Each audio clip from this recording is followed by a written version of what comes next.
Russian President Vladimir Putin just arriving in North Korea, only his second trip to the isolated nation in more than 2 decades, hugging North Korean leader Kim Jong-un. Another sign of a deepening partnership between the men, with Kim looking for assistance with military technology, while Putin is getting a major boost for his war in Ukraine.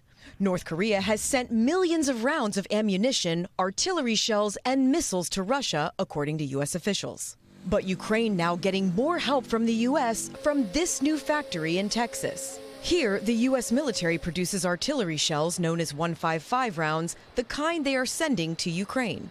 At the beginning of the war, the U.S. made about 14,000 rounds per month. Now they're at 30,000 and expect to hit 55,000 per month by the end of the summer. But the U.S. is still months away from catching up with Russia, which produces at least 100,000 rounds every month. Do you need to step it up even more? I think we need to produce more. I think we need to invest more in munitions, and we're doing that.